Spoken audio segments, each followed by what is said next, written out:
Esta semana, Christopher Nolan estrenó su película más ambiciosa de su carrera, grabadas con cámaras IMAX de 70 milímetros y con un elenco de Hollywood espectacular. Y no, esta película no viene de algún guionista de Hollywood o es de alguna franquicia de un superhéroe. Es un poema que tiene aproximadamente 2800 años de antigüedad. La pregunta que me hice cuando escuché sobre esta película es la misma que te voy a responder en este video. ¿Qué tiene esta historia? Escrita antes de que existiera Roma, antes de que existiera el alfabeto latino, antes de casi todo lo que conocemos como civilización occidental. ¿Y qué lo hace que siga siendo tan poderosa que uno de los directores más importantes de todo Hollywood haya decidido hacer una película sobre ella?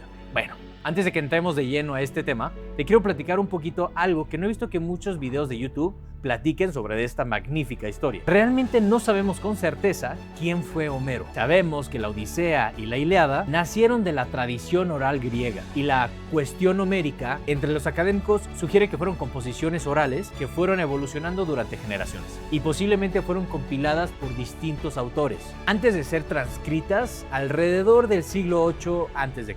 Algunos historiadores dicen que Homero sí fue una persona real, otros dicen que simplemente fue un nombre colectivo para los bardos que desarrollaron estas Pompeya. Pero lo que sí sabemos es que tanto la Odisea como la Ilíada eran parte de la tradición oral antigua y eran cantadas de pueblo en pueblo, hasta que en el siglo VI a.C., Pisístrato, gobernante de Atenas, decidió recopilar los poemas homéricos y que se quedaran como un escrito fijo. Y aquí viene el dato que más me gusta de todo esto. Nolan eligió a Travis Scott para interpretar un bardo en la película, y él explica que quería trazar una especie de conexión entre el hip hop y la tradición de poesía oral, a través de la cual el épico de Homero era originalmente transmitido. Una genialidad. Pero antes de hablar de la Odisea, te voy a robar 60 segundos para platicar un poquito de la Ilíada, porque sin ella, la Odisea realmente no tiene contexto, aunque ya hablaremos más de ella en un video completo. Con la Ilíada y la Odisea, Homero básicamente inaugura la tradición literaria occidental, contando la historia mítica de la guerra de Troya. La Ilíada ocurre justamente durante esa guerra. Troya lleva 10 años siendo sitiada por los griegos, y el poema no cuenta la guerra entera, cuenta unas pocas semanas enfocados en la furia de Aquiles, el guerrero más poderoso, más habilidoso de todo Grecia.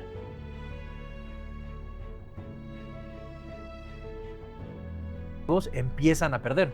Justamente aquí podemos ver lo importante y lo poderoso que era Aquiles. Su mejor amigo Patroclo muere, y aquí es donde Aquiles regresa furioso, mata al príncipe troyano Héctor, y ahí termina el poema. Probablemente si viste la película de Troya, alguna de estas cosas que te estoy diciendo traen imágenes a tu cabeza. Así que este poema no te va a parecer tan extraño si es que ya viste esta película. Pero son dos cosas distintas porque están llevados a contextos diferentes. Pero la guerra de Troya aún no ha terminado cuando termina la Ilíada. De hecho, el famoso caballo de Troya, el de madera, no está dentro del poema de la Ilíada. Eso viene después, narrado de una forma fragmentada en otros textos. Después de la guerra de Troya, Odiseo intenta regresar a casa. Tomemos en cuenta que esta guerra ya lleva 10 años. Entonces él quiere regresar a casa, a su hogar, donde lo espera su esposa Penélope y su hijo Telémaco. Sin embargo, el dios Poseidón, enfurecido con el héroe, provoca ciertos obstáculos,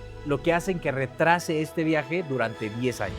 10 años de guerra en Troya, 10 años de regreso a casa, 20 años fuera de su hogar. Y es que la estructura del poema es fascinante, porque no empieza con Odiseo. La primera parte, llamada la Telemaquia, explica la búsqueda de Odiseo por parte de su hijo Telémaco, y también aparte la situación en Ítaca. En casa, los pretendientes, o sea, los hombres que asumen que Odiseo ya está muerto, están literalmente viviendo en su palacio, comiendo sus reservas, y aparte están presionando a Penélope para que ella elija a uno de ellos como su siguiente esposo. Pero Penélope es astuta y muy inteligente y los engaña. Ella les promete una respuesta tan pronto cuando ella termine de tejer un sudario para su suegro. Pero a escondidas de todos, cada noche ella deshacía todo lo que ya había hecho, retrasando, digamos, el proceso. Y así duró años. Esa imagen de Penélope tejiendo y destejiendo es uno de los símbolos más poderosos de toda la literatura antigua. No de debilidad, pero de resistencia. De una mujer utilizando solamente lo que tiene disponible: tiempo y paciencia. Y hacía todo esto únicamente para poder mantener a raya a hombres que claramente eran más fuertes que ella. Mientras tanto, Telémaco sale a buscar noticias de su padre. Es un joven que realmente nunca conoció a su padre. Tenía 1 año cuando Odiseo se va a Troya, y ese viaje de búsqueda también se transforma en un viaje de formación, el primer coming of age de la literatura occidental. Y aquí es donde la historia se vuelve épica en todos los sentidos. Las aventuras de Odiseo son el centro del poema, y de hecho las narra él mismo, ya de regreso contándole su historia al rey de los feacios que lo acoge. Eso es bastante importante, porque estamos escuchando a Odiseo narrar su propio pasado. Ya sobrevivió, ya durmió en su casa, pero ese relato sigue siendo aterrador. A ver, y los momentos más icónicos, más emblemáticos y más recordados, claro, los más conocidos, la cueva del cíclope Pefímero, el hijo de Poseidón. Odiseo lo ciega usando una estaca de madera, y cuando el cíclope grita pidiendo ayuda a los otros cíclopes, él les dice que nadie lo está atacando, porque Odiseo le había dicho que su nombre era Nadie. Pura inteligencia sobre fuerza bruta. Circe, la hechicera que convierte a sus hombres en cerdo, y con quien Odiseo pasa un año antes de seguir el viaje. ¿Qué decir de las sirenas? Criaturas cuyo canto hacen que los marineros o los navegantes se avienten al mar. Odiseo lo que quiere es escucharlas sin morir. Entonces lo que él hace es que se ata al mástil del barco y ordena a todos sus hombres que se tapen los oídos. No con las manos, con cera. Él sí escucha el canto, no puede moverse y sigue vivo. Escila y Caribdis, un monstruo de 6 cabezas en un acantilado. Esta es una de las mejores escenas. Y del otro lado tienen un remolino devorador. No hay forma de pasar por ahí sin pérdidas. Odiseo elige pasar por Escila. Pierde a 6 hombres, uno por cada cabeza. Porque sí, para él perder a 6 hombres era mucho mejor que perder a toda la tripulación. A lo largo del viaje, Odiseo y sus acompañantes viven peligrosas aventuras y deben enfrentarse a criaturas míticas, tormentas y castigos divinos que ponen a prueba constantemente su inteligencia y sobre todo su resistencia. Y aquí está la clave que convierte en todo este poema en más que una historia de aventuras. A ver, entre las características principales de Odiseo cabe destacar su ingenio y su destreza como un buen guerrero. Pero en la Odisea el ingenio importa muchísimo más que la fuerza. Aquiles era más fuerte, Ajax era más fuerte. Odiseo no es el héroe más poderoso, es el más inteligente.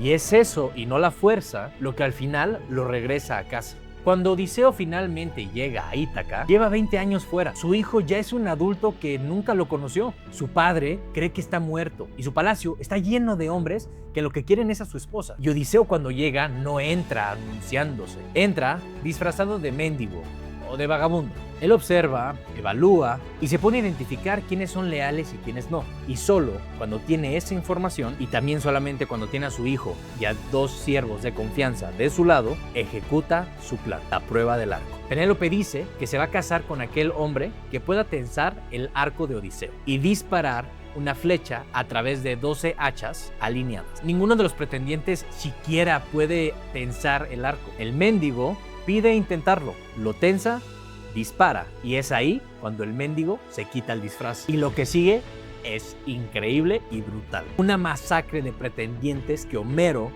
no suaviza, pero también hay algo más sutil al final. Ulises es reconocido por Penélope y su propio padre Laertes, y la historia termina cuando Atenea impone una reconciliación entre Ulises y los familiares de los muertos. No termina en gloria pura, termina en una reconciliación, en la posibilidad de volver a vivir incluso después de la guerra, después del viaje, después de todo. Ahora, ¿por qué esta historia, cuento, poema, canción, como le quieras llamar, es tan relevante 2800 años después?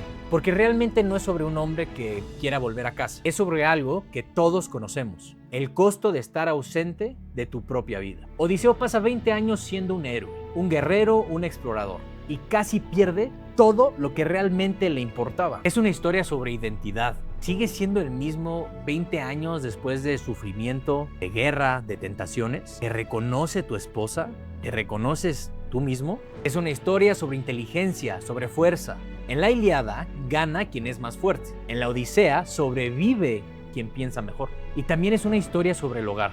No como lugar físico, sino como algo que tienes que ganarte de vuelta, que tienes que proteger activamente, que no te espera de manera pasiva mientras tú sales ahí a tener aventuras. Pero el peso y la credibilidad que hacen que esta historia todavía funcione después de tantos años viene de Homero. Viene de que hace 2800 años alguien entendió algo sobre los seres humanos que sigue siendo verdad hasta el día de hoy.